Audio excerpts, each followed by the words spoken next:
The first time I saw him was on a rainy evening in Enugu. The sky had turned the colour of ash, heavy clouds swallowing the last traces of sunlight. Traders at Ogbete Market were shouting, rushing to pack up their goods before the heavens broke loose.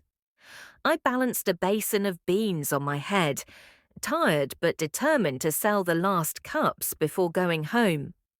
My slippers were already soaked from puddles, and the smell of roasted corn mixed with wet dust filled the air. It was then that a black car slowed down beside me on Coal Camp Road. The engine purred softly, too smooth to be one of those rickety taxis. The tinted glass rolled down, and I saw him. He was tall, dark-skinned, and wore a spotless white kaftan that seemed untouched by the dust of the road. His eyes were calm, his smile warm, the kind of smile that melts suspicion. "Let me help you," he said, his voice deep yet gentle. I paused. "In this city, you don't just trust strangers." My first instinct was to refuse, but before I could, he had already parked by the roadside. He came out quickly, lifted the basin off my head as if it weighed nothing, and placed it carefully in the back seat of his car. Then, without ceremony, he opened the front door for me. "Enter, Biko. The rain will beat you if you walk." I hesitated for a moment. My heart was racing. What if he was one of those men who lure girls with sweet words? But something about him disarmed me. His presence felt strangely familiar, like a lullaby I had heard long ago. Against my better judgment, I entered. Inside the car, the air smelled faintly of sandalwood. He didn't ask me too many questions. He only asked for my name, and when I said Amaka, he smiled. "Beautiful name for a beautiful woman," he said softly, not the way men shout compliments at the market, but like a statement meant only for my ears. He drove me straight to our compound at Asata, not missing a turn even though I hadn't given him full directions. That unsettled me a little, but I brushed it off. Maybe he just knew the area well. When we arrived, he carried the basin inside himself. My mother came out, tying her wrapper tighter as she eyed him. She didn't like surprises.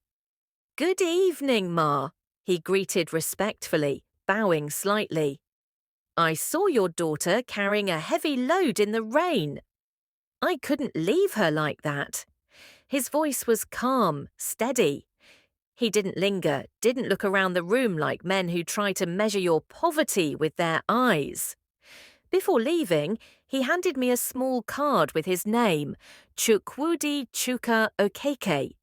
Then he smiled one last time and drove away into the rain. That was how he entered my life, quietly, smoothly, like rainfall that begins with a few drops before you know you are drenched. The next day, while I was still thinking about him, he appeared again at the market. He bought Gary from us and didn't bargain, not even once. Instead, he stayed and helped me rearrange the sacks. He asked about my mother, asked if I was tired, and teased me for not drinking enough water in the sun. Small, thoughtful words. But they entered my heart like cool breeze. Before long, Chuka became a regular visitor. He always came in the late afternoon or early evening, never in the full heat of the day. "Meetings, traffic," he would explain with that same calm smile. I didn't question it too much. I was just happy he kept showing up. He began to support us quietly. One evening, he dropped off bags of rice and beans, cartons of noodles and tins of milk. Another time, he slipped an envelope of money into my mother's hands, saying it was for our overdue rent.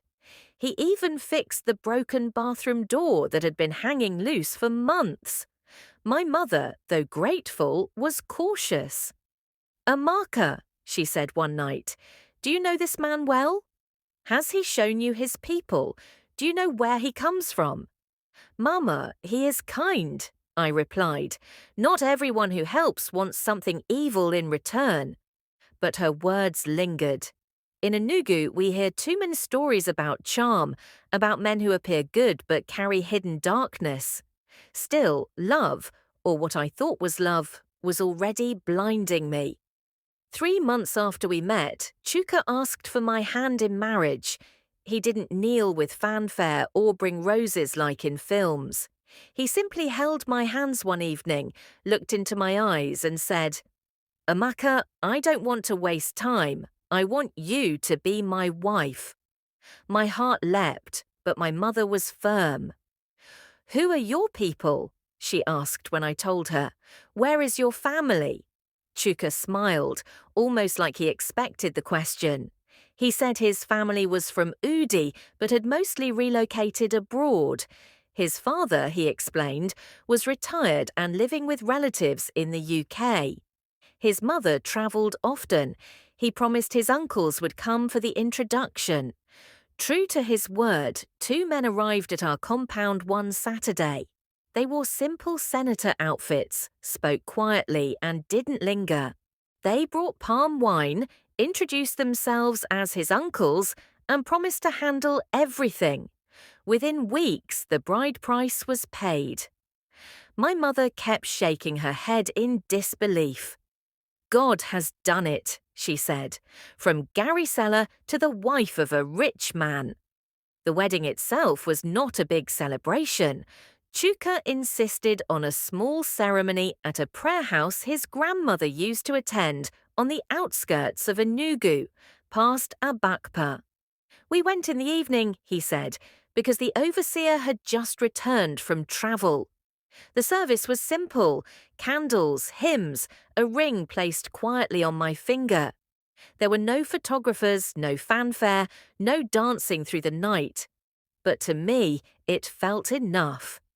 In that moment, I thought I was stepping into the future I had prayed for. That night, he drove me to his mansion at Independence Layout. The house was vast, with high walls and a gate that closed silently. Inside, the marble floors shone under the lights, and the air was cool from the hum of the AC. Curtains were always drawn, giving the house a kind of eternal evening. As I walked from room to room, my footsteps echoing faintly, I told myself this was the beginning of a new life. No more hawking beans in the hot sun. No more late nights counting coins by lantern light. I told myself I was lucky, but luck sometimes is only the mask trouble wears before it enters your house. At first, life in that mansion felt like a dream. For the first time since my father died, I didn't wake up worrying about what to sell or whether my mother and I would eat. I wore new clothes, slept on a soft bed, and moved through corridors that seemed to stretch forever. The house had everything: big kitchen, dining hall, even a library. It was too much for a girl who had grown up in a face me, I face you compound. But soon, the dream began to carry cracks. The first thing I noticed was his eating habits, or rather his refusal to eat. Each evening I cooked fresh soup, set the table neatly, and waited.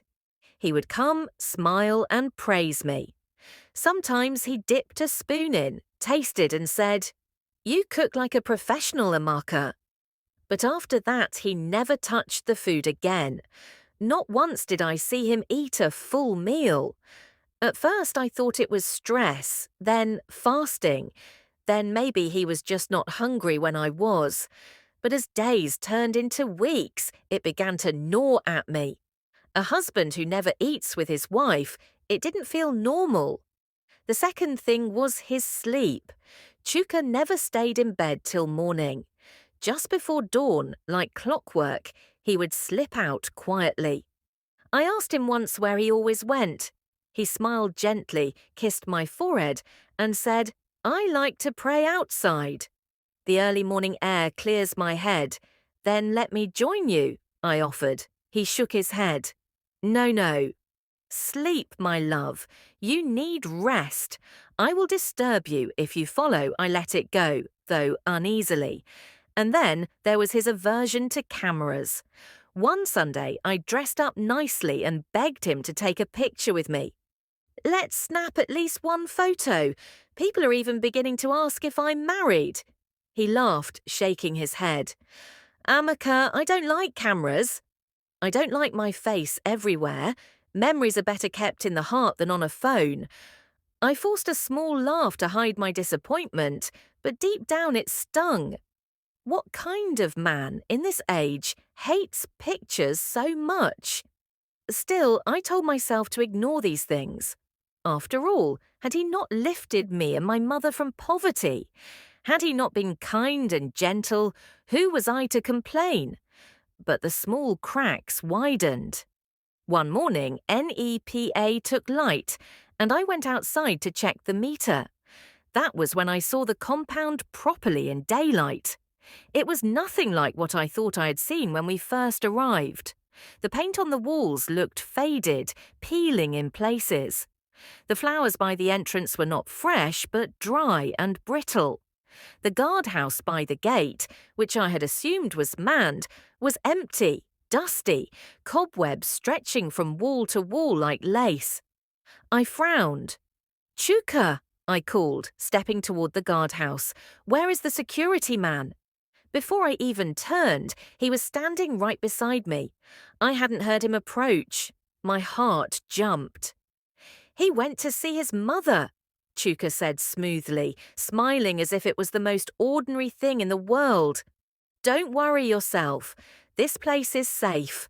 Come inside. The air is too cold. I nodded, but unease pressed on me like a hand.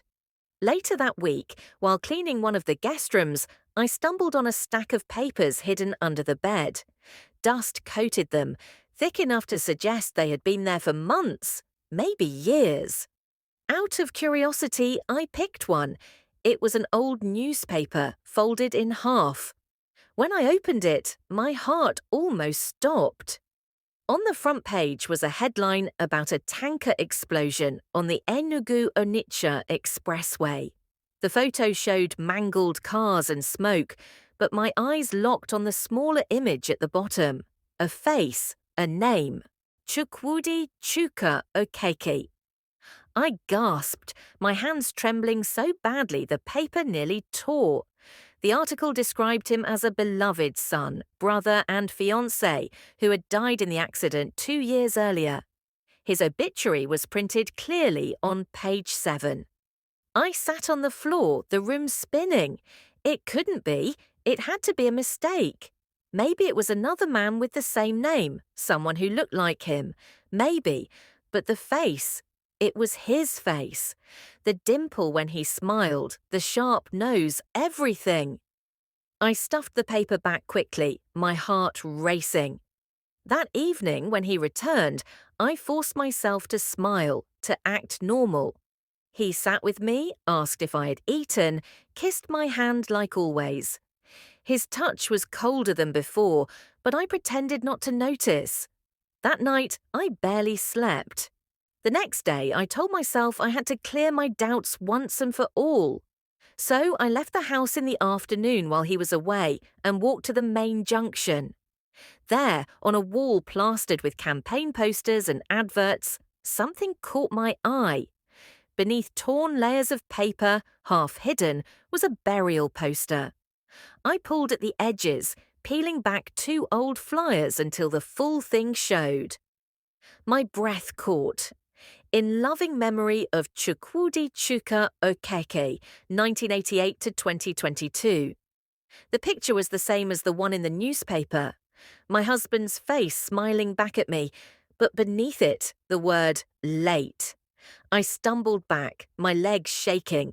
People passing by glanced at me curiously, but I couldn't explain. My eyes blurred with tears. I turned and ran. That night, I couldn't stay in the house. I packed a small bag, slipped out quietly, and went straight to my mother's place. When she opened the door and saw me trembling, she knew something was wrong. "Mama," I whispered, my voice breaking. "I think my husband is dead." When I told my mother those words, "I think my husband is dead," she froze. For a long moment she didn't speak. Her eyes searched mine, maybe hoping I was joking. But when she saw the tears streaming down my face, her own hands began to shake. "Amaka," she said slowly, "explain to me." So I told her everything. About the old newspaper I found under the bed, about the burial poster I saw at the junction, about the date, 2 years before Chuka ever entered my life. As I spoke, my voice cracked, but I forced every detail out. My mother listened quietly, her face hardening with each word. When I finished, she exhaled sharply. "My daughter, this one is not a burden you can carry alone. Tomorrow we will find his people. If truly he is dead, his family will know. That night I barely slept." Every sound outside made me flinch. Every creak of the old zinc roof above us sounded like footsteps. At some point I thought I heard my name whispered, softly, almost lovingly. "Amaka!" I sat up immediately, my heart racing. But when I looked around, the room was empty, only my mother breathing heavily beside me. By dawn, my decision was firm. I needed answers. We left early, taking a bus to Udi. My mother held my hand the whole ride, squeezing it each time she noticed my fingers trembling. The address on the burial poster led us to a quiet compound with a blue gate faded by weather. Inside, the house was modest but neat. An old woman sat on a low stool near the entrance, peeling yam with a small knife. The first thing I noticed was the framed photograph on a wooden table by the door. My stomach dropped. It was him. Chuka, smiling in a dark suit, his dimples showing.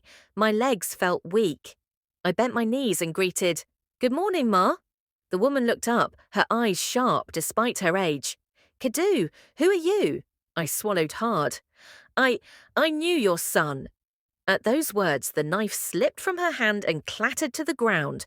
Her lips parted, trembling. "My son," she whispered. Her eyes glistened as tears threatened. "My son is gone." I dropped to my knees, tears streaming. My mother quickly joined me, explaining who we were and why we came. Between sobs, I poured out my story. The day I met him, how he helped me, how he married me, how I had been living with him in Enugu. The woman listened in silence, her shoulders shaking as tears ran down her wrinkled cheeks. When I finished, she wiped her face with her wrapper. "He died in 2022, she said softly. "There was a tanker explosion on the expressway. He was on his way to finalize things for his wedding. His fiancée, Daisy, she still visits me sometimes. He always wanted peace for everyone. Maybe that's why his spirit couldn't rest." Her words struck me like thunder. My husband, the man I shared a bed with, the man who kissed my forehead every night, was a spirit. The woman rose slowly and beckoned us. "Come, let me show you." We followed her to the back of the compound. There, under the shade of a mango tree, was a cemented grave decorated with artificial flowers faded by the sun. On the slab was written clearly, "Chukwudi Chuka, Okeke, 1988 to 2022. Beloved son, brother, fiancé." My knees buckled. I sat on the ground, staring at the name carved into stone. My chest tightened, and I struggled to breathe. How could I have been married to a man whose body lay beneath the earth for 2 years? My mother placed a hand on my shoulder. The old woman sobbed quietly beside the grave, whispering prayers. I pressed my palm against the cold cement, half expecting to feel the warmth of his hand reaching back. Nothing, just silence. We left the compound that afternoon heavy with sorrow. On the bus back to Enugu, I stared out the window, numb. My mother squeezed my hand again, whispering, "Nwam, you will heal. You will not carry this forever," but her words felt far away, like echoes I couldn't touch. That night, back in our small room, I tried to rest, but close to midnight my phone buzzed. The screen showed no number, only private caller. My hands shook as I answered. "Ankem," his voice came through, soft, familiar, filled with the same calm that once comforted me. "Where are you?" Tears flooded my eyes. "Who are you really?" I asked, my voice breaking. There was silence on the line. Then he said, almost like a sigh, "Sometimes the dead don't know they are dead. Sometimes love is strong enough to keep us walking." My hand trembled so badly I nearly dropped the phone. "Chuka," I whispered, "please, let me go." The line went dead. I never returned to that house at Independence Layout. Days later, when I gathered courage and went back with my uncle, we found the compound locked, overgrown with weeds. The paint on the walls was not fresh and gleaming as I once saw, but dull, cracked, and old. The flowers by the entrance were withered. The mansion I thought was alive looked abandoned, like no one had lived there for years. That was when I understood. Love had blinded me, wrapped me in illusions, and trapped me in a place that belonged to shadows. Even now I sometimes wake in the night, half expecting to feel his cold hand brushing mine. I sometimes hear his voice in my dreams, calling me Nkem. But then I remember the grave, the obituary, the truth. People call me unlucky. Some whisper that I was bewitched. Others avoid me, afraid of my story. But I know what I felt. I know who I loved. I was Amaka, the woman who married a man the world buried 2 years before. And though my nights are still haunted, I tell my story so others will know. Not every smile that feels like rain is from the living. Some come from the other side.